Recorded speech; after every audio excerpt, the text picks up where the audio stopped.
Nandiyan na siya. Nagre-react na siya. In the name of the Father, and of the Son, and of the Holy Spirit. There is it of wisdom. Pray for us. Saint Thomas Aquinas. Pray for us. In the name of the Father, and of the Son, and of the Holy Spirit. Sit down. Good morning. Good morning, sir. First of all, I will introduce myself. I am Mr. Manalang. I am Mr. Maravilla. I'm Gabriel Lucas. Okay, let's start. When I say Eddie, you say wow. Ready? Wow. Eddie? Wow. Okay. Our topic for today is all about active and passive voice. At the end of 15 minutes, students, you shall identify types of voice, define and differentiate active from passive voice. You shall justify also the usage of active and passive voice, and at the end of this lesson, you shall improve your skills in using the two types of voice. And at the end, you shall construct and create dialogues with active and passive voice. And you shall summarize also active and passive voice.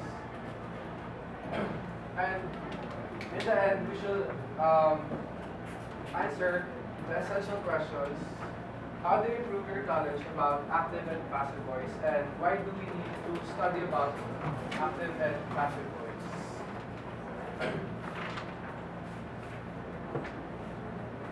Hi, Eddie. Wow. Eddie. Wow. Another Eddie. Wow. Okay, now I'm gonna talk about voice.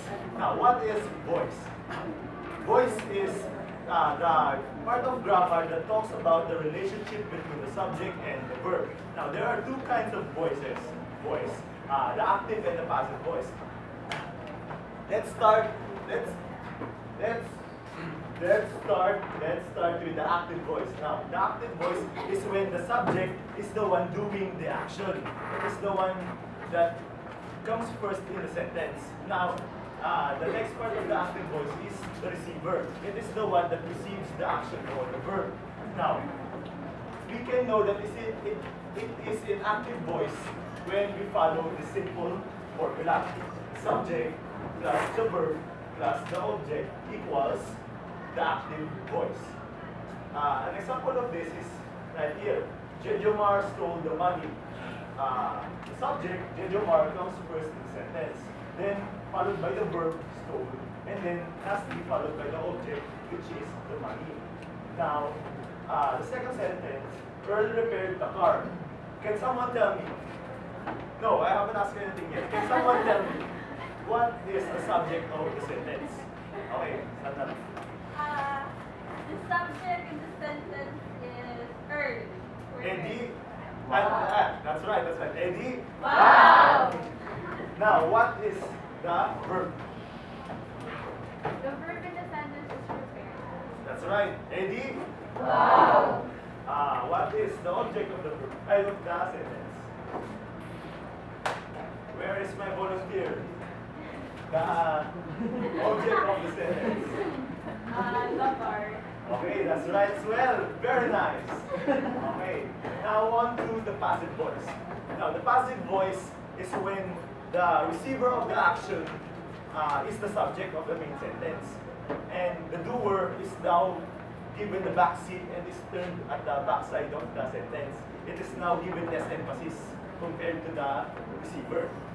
The formula for this is the receiver plus the past participle of the verb plus by, so that you can show which one is doing the action and then the doer of the action.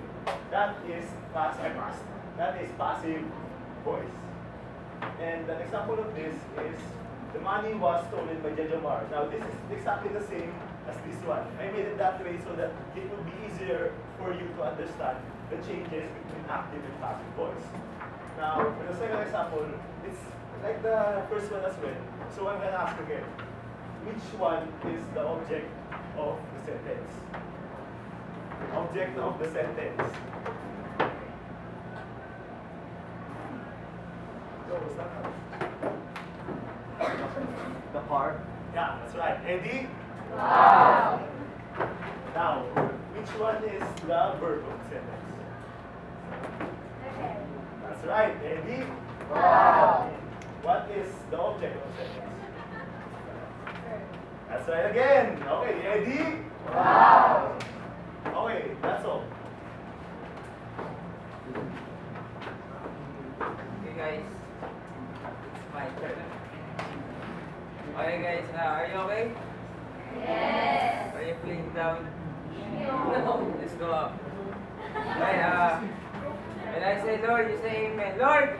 Amen. Louder please. Lord! Amen. I can walk. Okay, just making it up.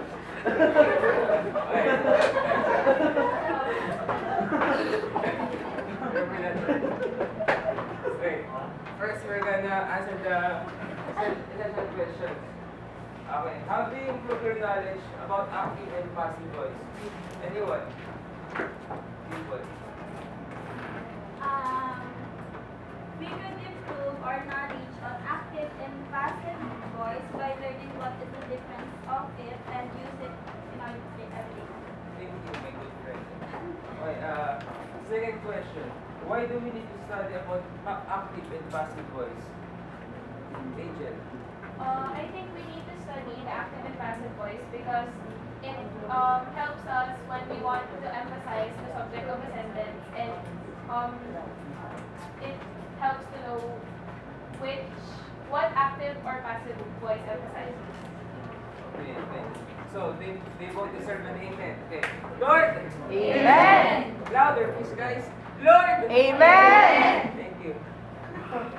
Okay, now I'm gonna give you an activity. I need 10 volunteers.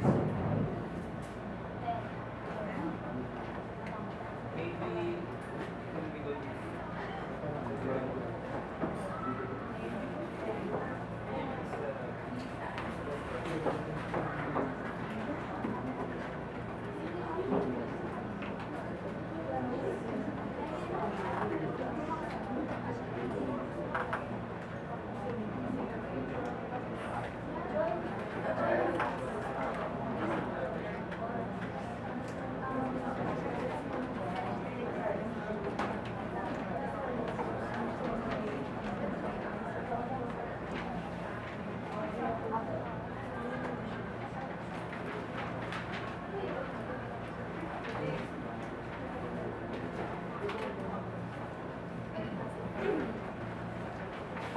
Okay, so this will be the game. They will determine if that is an active or passive sentence.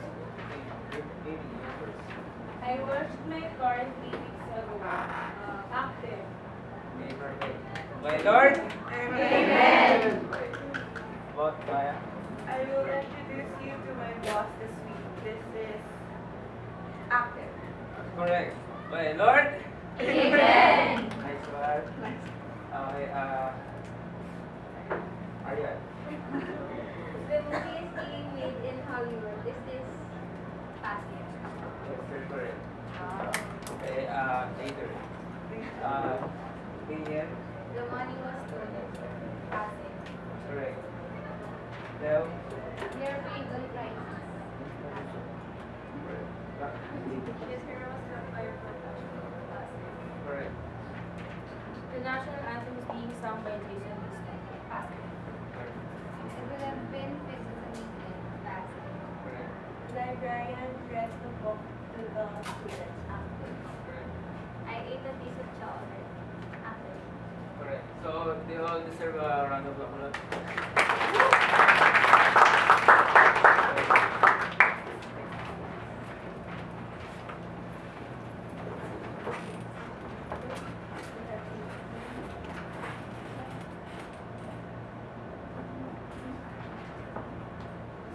Okay guys, I'm gonna give a long quiz for tomorrow about active and passive voice.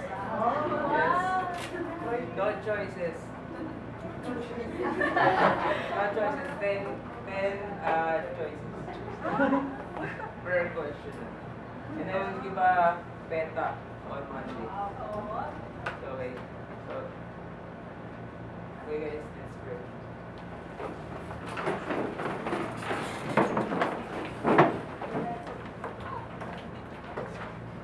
In the name of the Father, the Son, and the Holy Spirit.